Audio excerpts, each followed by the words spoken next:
Hero Nani గారు produce చేస్తూ ఈ సినిమా బాగోకపోతే నా సినిమా 2 మంత్స్లో రాబోతుంది హిట్ 3, దానికి ఎవరు వెళ్ళకండి అని అంత కాన్ఫిడెంట్గా చెప్పారు అంటేనే కొంచెం ఏదో ఆలోచించాల్సిన విషయమే అనిపించినప్పటికీ ట్రైలర్ని చూస్తే మాత్రం నెక్స్ట్ లెవెల్లో ఉందని చెప్పొచ్చు. అంటే ఏమీ తెలియకపోతే, అలాగే ఆ రూల్స్ అవన్నీ అర్థం కాకపోతే ఏదైనా చేసేయచ్చా అనే టైప్లో అయితే ఒక కుర్రాడిని తీసుకెళ్లి జైల్లో 78 రోజుల పాటు టార్చర్ చేయిస్తున్నారని అర్థమవుతుంది. అసలు మెయిన్ కాన్సెప్ట్ క్లియర్ కట్గా మనకు అర్థమవుతుంది. ఏంటి అంటే, ఒక అమ్మాయిని ఈ అబ్బాయి లవ్ చేస్తాడు, ఆ అమ్మాయి కూడా ఈ అబ్బాయిని లవ్ చేస్తూ ఉంటుంది. అయితే ఈ విషయం తెలిసిన శివాజీ గారు, అంటే ఆ ఫాదర్గా నటించున్నారనమాట. సో ఆయన ఏదో రకంగా ఈ అబ్బాయిని లోపల వేయించాలి అని చెప్పి ఆ అమ్మాయికి దూరంగా ఉండాలి. సో ఫోక్సో చట్టం కింద వేయిస్తే 14 ఏళ్ల పాటు లోపలే ఉంటాడు, బయటకు వచ్చే ఛాన్స్ అయితే ఉండదు. సో అలా వేయించడం వల్ల ఈ అమ్మాయికి లోపు చదువు అయిపోతుంది, పెళ్ళైపోతుంది, లైఫే మారిపోతుంది. సో అతను మాత్రం అందులోనే అనుభవిస్తూ ఉంటాడనమాట బాధల్ని. ఇలా అయితే ప్లాన్ చేస్తారు. నిజానికి విడుదల చేయించగలిగే శక్తి ఉండి, రూల్స్ తెలిసి ఉండి, అంతా కూడా అర్థమైనా కూడా ఇది మన వల్ల కాదు అని చెప్పి అయితే సాయి కుమార్ గారు తప్పుకుంటున్నట్టు తెలుస్తూ ఉంది.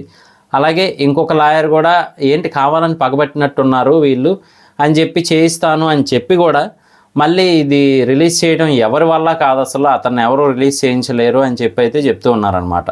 అంటే పవర్తోనో లేదా మనీతోనో మొత్తానికి ప్రలోభ పెట్టారని చెప్పి అర్థమవుతూ ఉంది.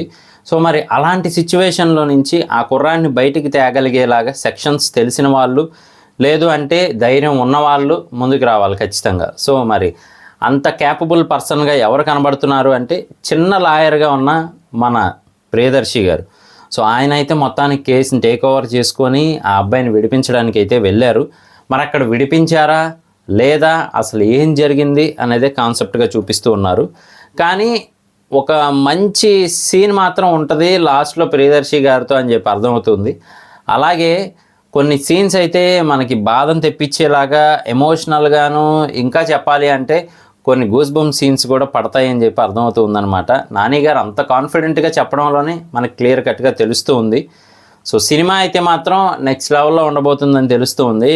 ట్రైలర్ని చూస్తూ ఉంటే మాత్రం చాలా బాగుంది ట్రైలరు. అంటే పేదవాళ్ళు, మధ్యతరగతి వాళ్ళు ఎలా ఇలాంటి సిస్టంలో నుంచి వాళ్ళ రైట్స్ని పొందగలరు, లేదు అంటే చెయ్యని తప్పు వాళ్ళ మీద పడితే వాళ్ళు ఎలా నిలబడగలరు, వాళ్ళకి ఎవరు అండగా ఉంటారు అనే టైప్లో అయితే ఉందన్నమాట. ఇది ఖచ్చితంగా అందరూ చూడవలసిన సినిమానే. సో ఫ్యామిలీ ఎమోషన్స్ కూడా బాగా పండుతాయని చెప్పి అర్థమవుతూ ఉందన్నమాట. సో ప్రియదర్శి గారి క్యారెక్టర్ ఫస్ట్ అంతా అంతగా లేనప్పటికీ లాస్ట్లో మాత్రం ఆయనే హైలైట్ అయ్యే ఛాన్స్ అయితే ఉంది. సో చూద్దాము. March 14th అయితే మూవీ రిలీజ్ అవబోతూ ఉందన్నమాట. సో తప్పకుండా వెళ్ళాల్సిన మూవీ అని తెలుస్తూ ఉంది.